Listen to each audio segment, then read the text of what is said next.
Hi, everybody. We are in the home stretch, so we're going to keep it light and interesting, hopefully.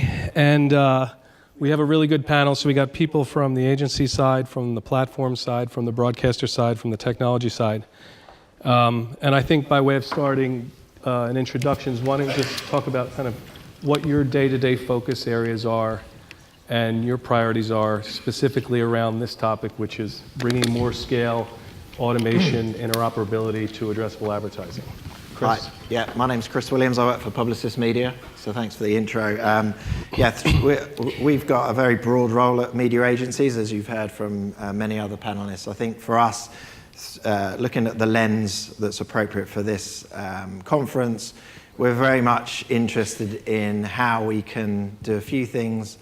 Number one, we want to continue to some of Nigel's points that you made earlier. We want to continue to, on behalf of clients, to buy, plan and execute inventory on TV using age sex demo, building brands and using it for the powerful platform that it is. What we're seeing though in the industry, certainly from a UK point of view, and I think this is applicable across many markets, we're seeing low to no growth for those TV networks. And what we are seeing is an opportunity to use more data to inform the buys and use more technology to automate the process. And the benefit, and you know, I've seen lots of stats in the last 48 hours that demonstrates the market opportunity. We are seeing the growth and demand from clients in the use of more data and automation to execute. And what we need, I think, in many markets is a unification to plan, buy and measure in a consistent way. For the UK, for example, that would mean the TV networks, and we saw the CEOs from the three big TV networks on stage yesterday. We need to see the collaborative spirit that exists being translated into a call to action. So that's Great. Michael? Thanks, Keith. So here's my job day to day. I'm at INVIDI Technologies. We're the technology company behind Addressable television. So my day-to-day job is evangelizing. So 3 levels of evangelism. One is we talk to marketers, potential advertisers, and the conversation is around targeting, the funnel, sometimes explaining the funnel.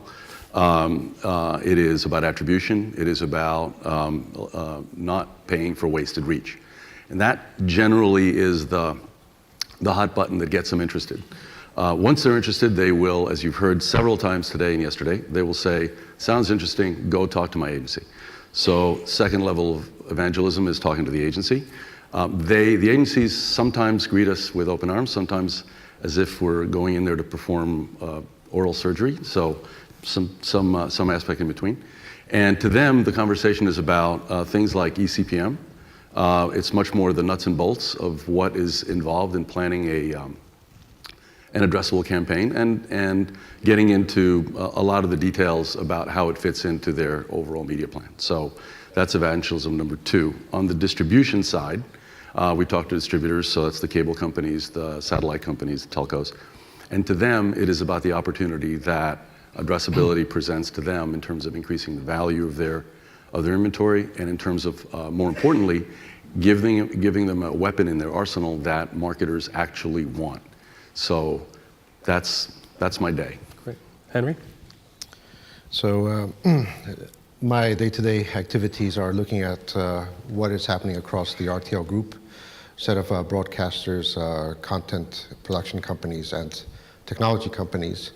And with regards to the current topic, it is all about how the different sales units are innovating in terms of the product side of things, but then also looking at what we have as far as technology is concerned to be able to support and enable them to execute on a lot of the ideas that they have there. So that means a lot of encouraging and fostering a lot of collaboration as far as road mapping is concerned, as well as not only internally, but reaching out in the open market in terms of, let's say, who's out there innovating, who looks interesting from a technology point of view, but also in terms of what could be, let's say, some data partnerships to help bring together, let's say, the notion of what we're doing from an inventory and audience, in-house audience research perspective, and then bringing that closer to what would be our buyers. Justin? So hi, I'm Justin. I lead broadcast partnerships at Google for UK and Ireland. I'm kind of a marriage guidance counsellor for Addressable for the sell side, I would say, helping people bridge the gap between digital and TV. I actually have a TV background. I worked on something called interactive TV at the BBC 15 years ago. And my main work day to day is helping to really standardise addressable. I think we have a challenge in bringing full market addressability to reality, and I have some insights on how we might do that on free-to-air platforms. But also there's a lot of nuts and bolts that need to be fixed in the value chain in the ecosystem. So we really need to make sure that the chain of custody of TV assets starts to support addressable capabilities and really build these commercial models, because ultimately we're trying to build a two-sided marketplace for addressable.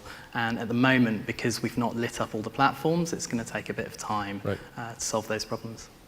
Laurence? Good afternoon. I'm Laurence. I'm VP of Advanced Advertising for Liberty Global, the mother company of Virgin Media, Telenet, Vodafone, Ziggo. You might wonder what I'm doing here as a telco.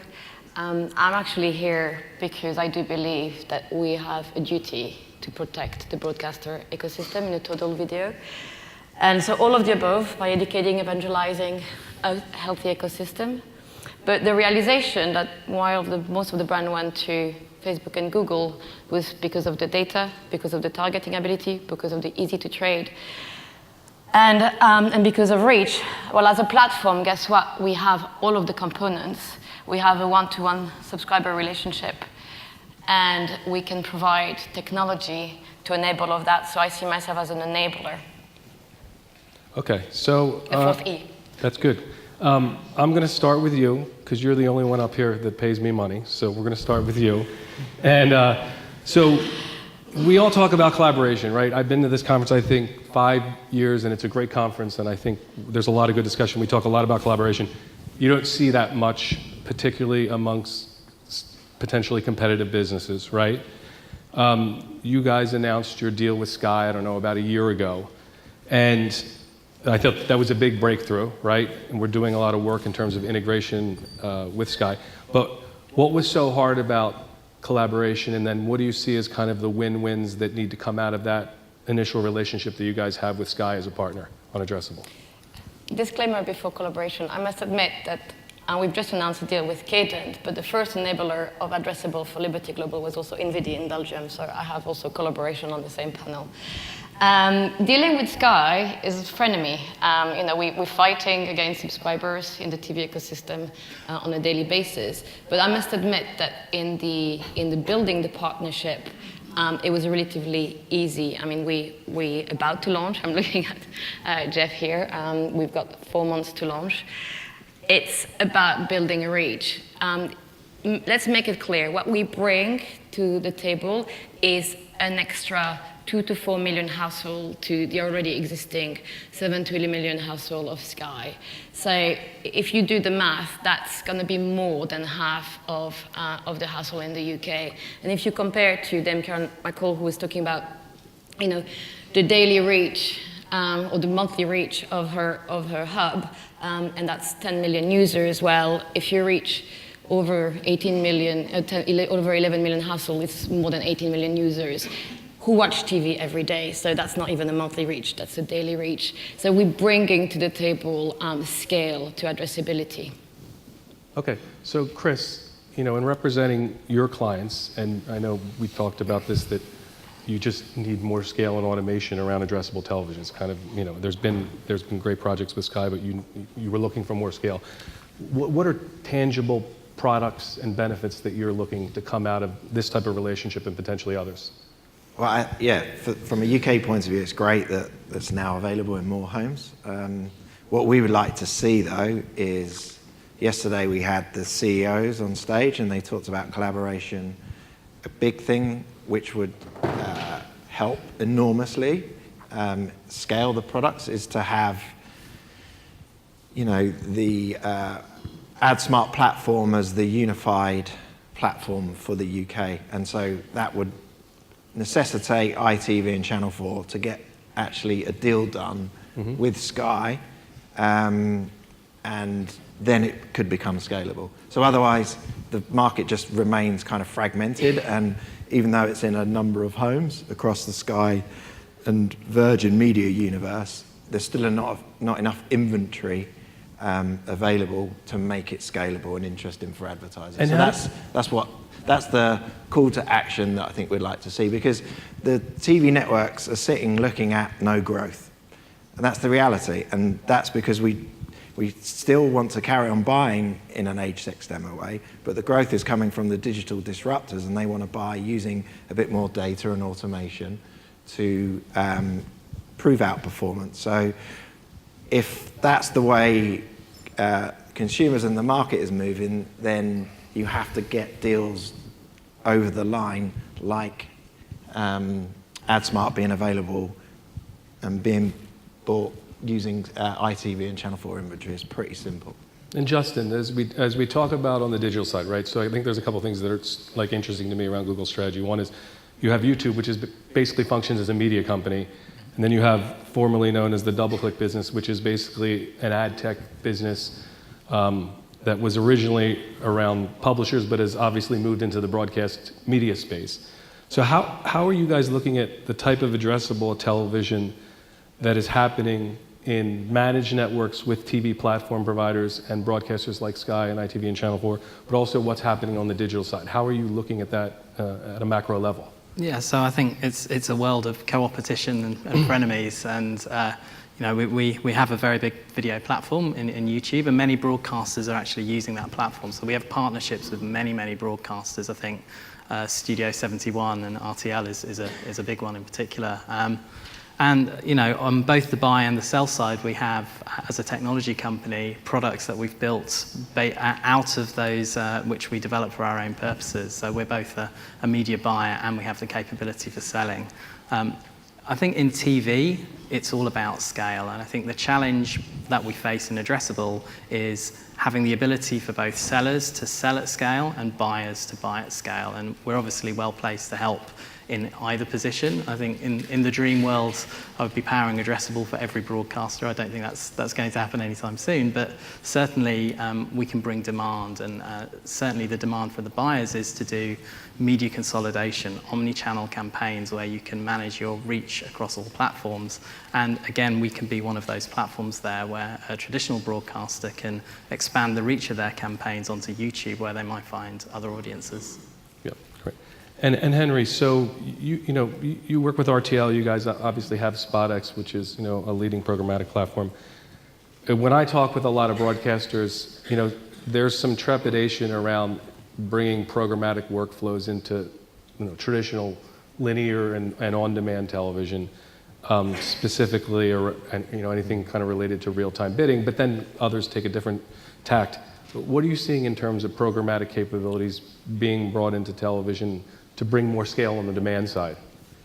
So I think it's important for any broadcaster to think about what the future of TV is, because once they start to paint a picture in terms of where things could be going, that becomes a bit more clear in terms of how to embrace digital as far as the long-term strategy of given broadcasters. So with regards to where we're at on this in this matter is that we made our investments a while back now, and it's taken in the first period where we're learning from these investments in terms of how they are approaching or what they are seeing as far as, let's say, the market trends, whether it's on a market level or global level. And then beyond that, what deficiencies there are in the given markets or in the ecosystem overall. So let's say, there's still infrastructure issues. There's still a lot of silos out there with regards to that. The workflows in terms of facilitating a smooth process between the agency or the advertiser down to the inventory. There's still a lot of issues with that. Then that's before we talk about the addressable part, because then when we start speaking about addressable, then we have to take into consideration what data is to be used and how do we qualify the data that goes into the given deal. and what confidence that we have in terms of its viability, et cetera, like that. So I'm speaking, Yeah. having learned over the past years in terms of what's going on there. But it's important then for us, when we think about the long-term vision of what TV is, to start to figure out what we can start borrowing from what we see in digital and programmatic, and start to figure out what that means for TV. And I would say a little bit more concretely, across the group, there's a lot of work going on with data science in terms of looking at internally how we approach pricing models. So our given, let's say, Spot type of rate cards, how does data influence that to be more dynamic, for example? And then it also helps us understand what we need to kind of request of let's say, demand side partners when it comes to how they access the inventory. Because I mean, I gotta say, I don't see a lot of traditional digital DSPs transacting against traditional linear television. Do any of you guys see that? No, out in the market? no, and I'm not surprised because it's totally, you know, in TV you've got a restricted amount of inventory. It's high quality generally, you know, and in some respects it's over demanded. And programmatic was born out of trying to automate a lot of low value inventory in the digital ecosystem. TV does not have that problem. So you're not going to apply, you can't apply the same rules Right. to TV. You know, it's not going to be auction based. You're not going to be able to pass back inventory, but you can take some of the good bits around applying data that allows our clients to target more efficiently and effective, apply some automation in the process that allows agencies to move away from spending their time doing multiple reports all the time because it's so complicated. Right. And that's what clients are paying us for, and they shouldn't be. They should be paying us to do high value strategic consultancy type work that allows us to advise them how to grow their business. So you can't apply, you know, mixing the word programmatic in with TV is just a recipe for disaster. It's, you know, Nigel just talked about you know, you can't allow the negative baggage that exists in digital being brought into TV. It's not necessary, it's not needed, but there are some of the good bits that can be brought in, and that will drive the growth for TV networks around the world. Yep. And so, Michael, you know, we've worked in this space for a long time, from the U.S. over to here, and I kind of marvel at like the U.S. has almost 60 million homes deployed, right? Addressable technology all the way down to the last mile of the set-top box infrastructure. Kind of. Yeah. So why do you, it seems it's been a little slower than we would have thought in the rest of the world. And what do you have a global perspective. What do you think about that? Well, first of all, just to define that 60 million. So 30 million of that is linear addressable, which we've got a certain sort of purity about it. So, and then the rest of that is VOD. Yep. Nothing wrong with VOD, but it's not linear addressable. In terms of what is taking so long, particularly in the EU, you've got some legal issues. You've got France and Germany that created laws at a different time and for a different reason, which prevent the ability to do addressable television. So we're waiting, and I say everybody in this ecosystem, the marketers, the advertisers, the agencies, the broadcasters, and ourselves, are looking for that to change. But the other thing in terms of what it takes is, this is a really tough sell to get in. And when we go to MVPDs, to our distributors, it's a two-sided sell. So it's a business sell, convincing them that the economics behind addressability are very favorable. And now thankfully we've proven that in spades. Increase in inventory value of 4x to 7x, so that's really attractive. On the other side is the tech side. So now we've got to talk to the CTOs and talk to them whether it's a digital set-top box-based decision system or cloud-based, and we get into all of that. So that's equipment and it's software. So this is not trivial. This is really, really hard, and it has taken. I mean, I joined INVIDI in 2003, so 15 years ago. Longer than some of you are around. Well, that's probably an exaggeration. Maybe not. But it has been really eye-opening in terms of just how long it has taken to get here. But we're here, and this is now, everything that I've heard in the last couple of days has been, it's here, it's present, it's available, let's do it. So Justin, we talked a little bit like standardization, right? So the thing that I see a lot of is like, people are kind of wary a little bit about Google moving into this space just because of basically how big the company is, right? And you look at standardization, and so what types of standardization do you think would be a win-win for the overall ecosystem? But also, I think bearing in mind, like, I don't think you can do third-party ad serving on Google or Facebook, right? So like, how much opening up should the existing TV ecosystem constituents look at that you think would be a win-win versus how much do they need to keep control in terms of data, in terms of ad request flows and so forth? Yeah, so I think TV advertising has worked very well for many years, and what we want to do is bring some digital capabilities to it. It doesn't need to be revolutionized to the point where you're not still, having compliance rules, having creatives that are booked ahead of time, and so on and so forth. Ads, multiple ads in a break or of different categories, for example. So I think those things will stay. Where I think standards is interesting as we build this two-sided marketplace is in accelerating the growth and increasing the scale. So I think there's 3 areas where standards can make a real difference. I think first is in the TVs themselves. So my old world, if we go back 15 years, was delivering interactive TV at the BBC, where we'd have news, sport, weather, and once a year you'd be able to choose which match of Wimbledon you watched, but everything was broadcast over air. If you spin forward 15 years, those standards have actually developed, and they now have the capability to stream over the internet. So the enabling standards, one is HbbTV, which is getting quite a lot of traction across Europe.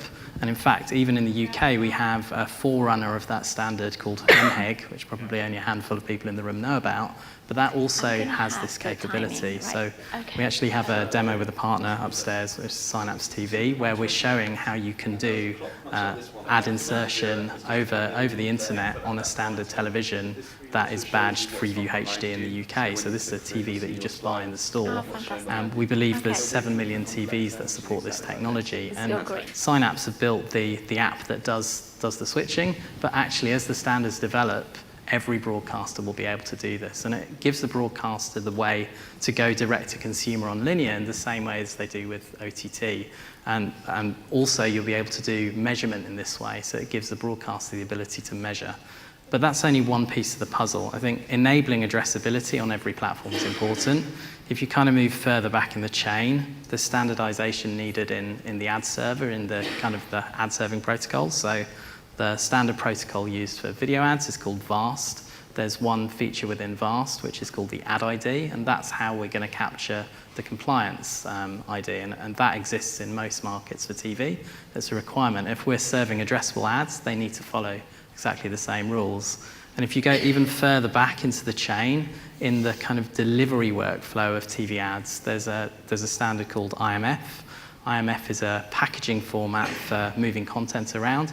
And if you think about many of the tales we heard yesterday about addressable creatives where you have 50 versions of the creative, IMF provides a way where you might be able to bundle all 50 variants into a single file, along with the metadata, along with the compliance piece. And what this will enable ultimately is a full programmatic ecosystem. But let me ask you this, because we were talking about, one of the challenges I see right now is I see a world where you're going to have more walled gardens, and people seem to be on the track to share less data, less IDs.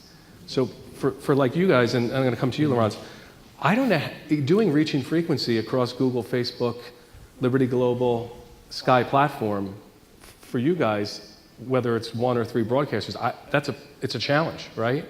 And Laurence, you guys have data that you obviously want to protect and has a lot of value. How are you looking at your data relationships with your content partners? So, first and foremost, because we're a consumer business, we have the obligation to actually protect our consumer data. So everything we've done is fully GDPR compliant, and we've approached addressability on a legitimate interest basis where we obtain default consent. And that's the first thing. Second of all, we are not passing, even though we're gonna process and take orders from Sky Media to put their AdSmart addressable on our set-top box, we are not passing our customer data to them. We are using a third-party data matching, fully pseudo-anonymized, and in the view of protecting our customers. So that's the two things I wanted to say on data. From a broadcaster perspective, I think we have a holy grail, because wouldn't it be the dream of a broadcaster, and I'm thinking Channel 4 ITV, not on Sky platform, AdSmart, to think, well, how do I address my people on my on-demand hub, but also understand the linear reach? Well, we have that data. The question is whether they're ready to pay for it, and we haven't come up to a commercial agreement where the value of data and the ability to do the duplicated reach and frequency across different screens and different linear versus on-demand versus hub on the same platform, where people are actually ready to pay value for that. When they are, we're open for business. And on the client side, do you think that's realistic? And do you think, is there value in that? And then do you think it's a likely scenario where you could be able to do reach and frequency in a deterministic fashion between Google, Facebook, and on the TV side, or is it just unrealistic at this point? Let's just start with, take again, and then this is applicable to TV around the world. We saw Linda Yaccarino on stage yesterday, and she talked about how everyone got together, the US TV networks, and collaborated behind OpenAP.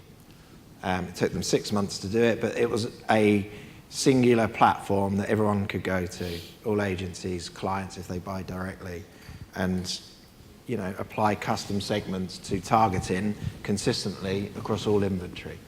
So that's fantastic. I'd love to see that in the UK, and I think AdSmart is the platform to do it on. Now, if we just start with that, then it's unlikely that you will ever get to a place where you can apply data consistently across the TV and Google and Facebook. But I think just for the TV networks to compete in the future, that's what they ultimately need to do. And if you look at the businesses of Google and of Facebook, Facebook have got 7 million clients.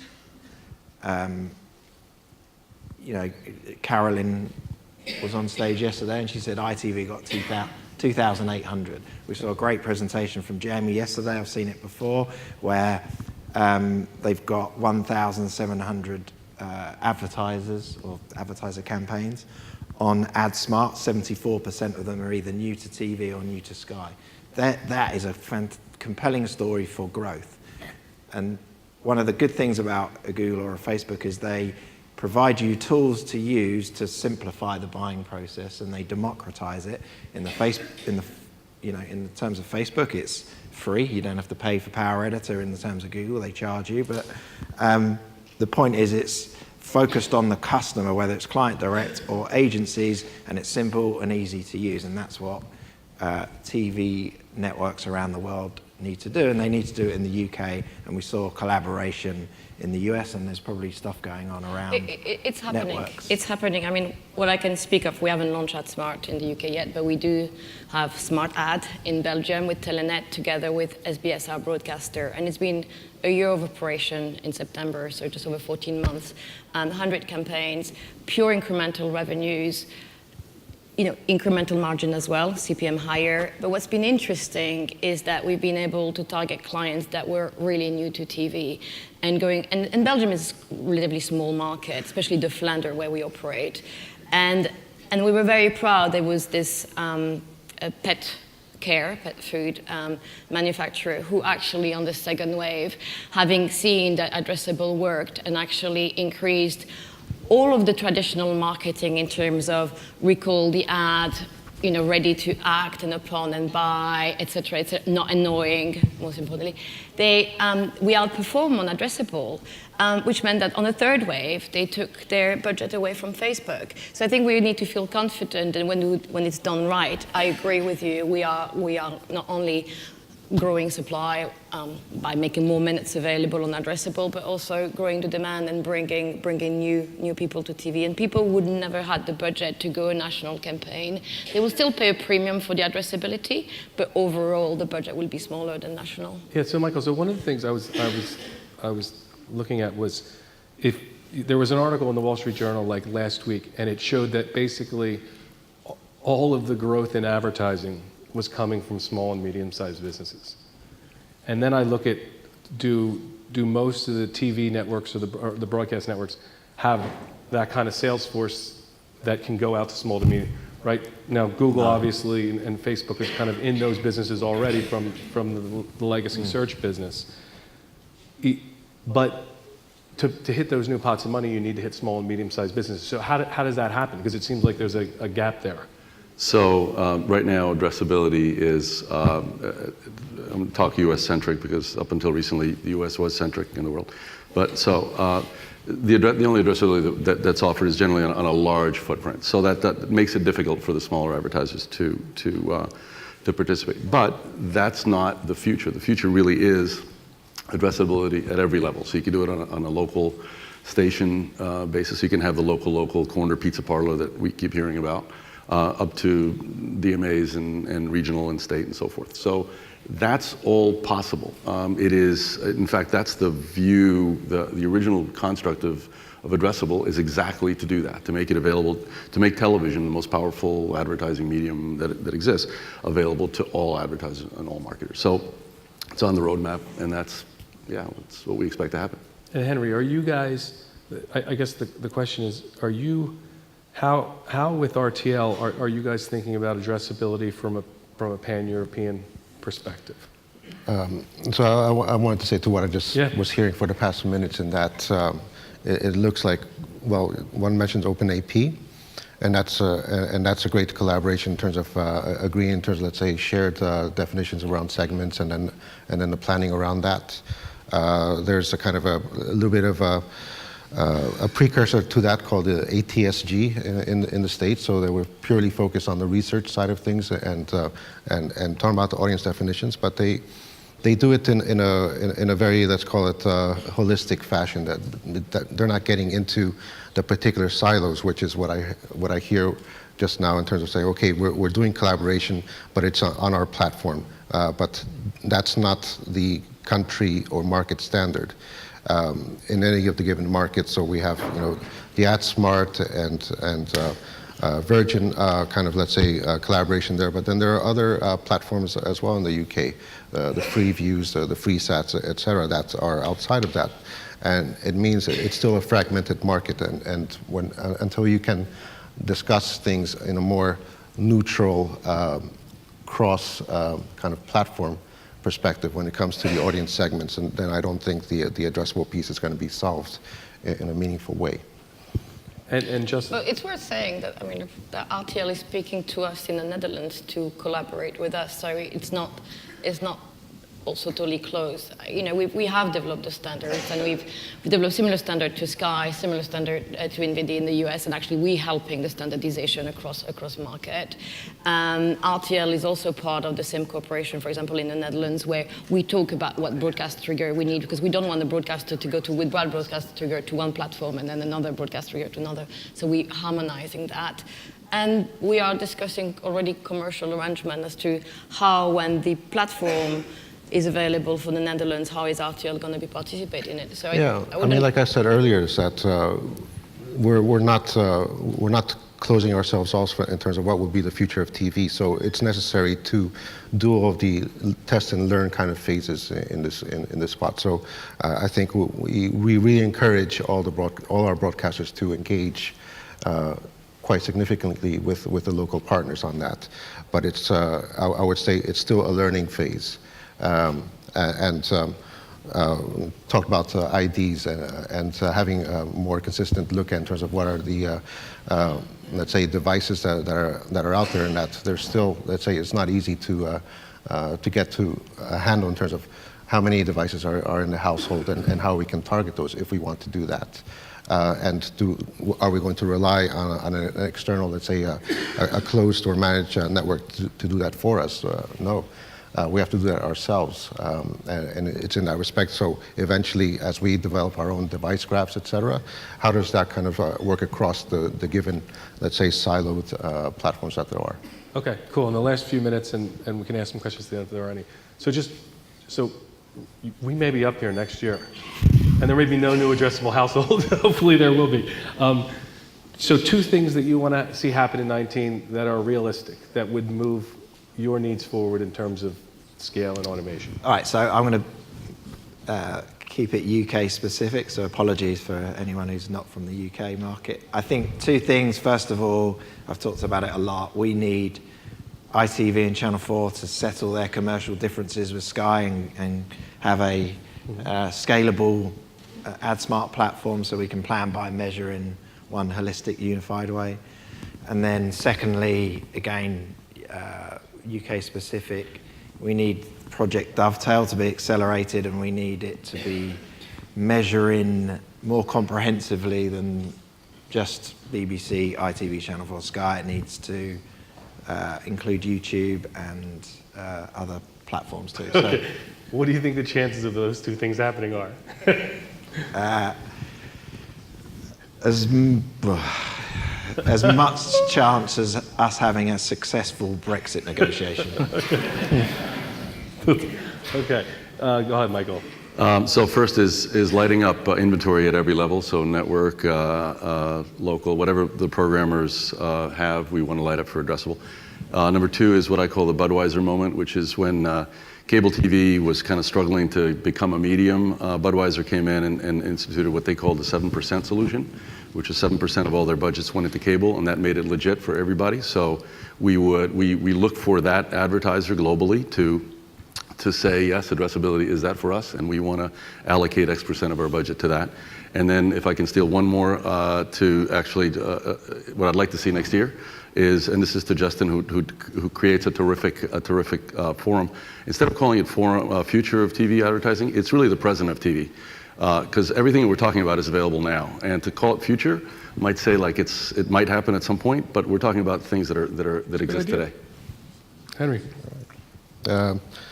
I would like to see some real outcomes when it comes to alternative TV measurement data out there. So, yeah, there's been a lot of talk about all these alternative data sets out there, and nice launches and PR around it, but we've seen nothing with regards to how much of a quality there is around that. So that's the one. The second one for next year is start to see some initial trials in terms of what does it mean for, let's call it buy-side media planners or DSPs to start having access to TV inventory. Okay, good. Justin. So I think I'd like to see a large broadcaster launch addressable on a free-to-air platform powered by the standards that are already built into the TVs. I think that the challenge is there now to bring that to market. And secondly, I'd like to see more metadata flow through the chain. I think the big barrier to whether you call it programmatic automated trading for TV is the fact that we don't have those signals coming through, whether that be the end device or the user or the clash management or the compliance ID, let alone the targeting and the measurement. And I think if we can make a step forward in the ecosystem and reach some agreement with people to at least package their inventory in the same way, we will move forward. That's a good one, yeah. Laurence. I would really like to see the existing cooperation to come to fruition next year, because I think, starting with our cooperation with Sky AdSmart, I really believe we will be making a step change in this market, and when the market has adopted it fully, we will see growth. We've also heard a lot about common standardization and a path to a better measurement cross-screen. There's an amazing initiative by ECTA and MTM around that, and we heard a lot about it over the last 2 days. And I think we need to put all our efforts, because we have, not apart from this guy there, but we have a common interest in securing cross-measurement for the broader TV audience measurement. And then the third, and I think I want to congratulate Justin and Mediatel generally, because this event has been by far the one thing that brought addressable to TV. And I think, Justin, you underestimate how much you've actually been a shaker in this market for this. So a big applause for Justin, because I think it's the last panel of the day. So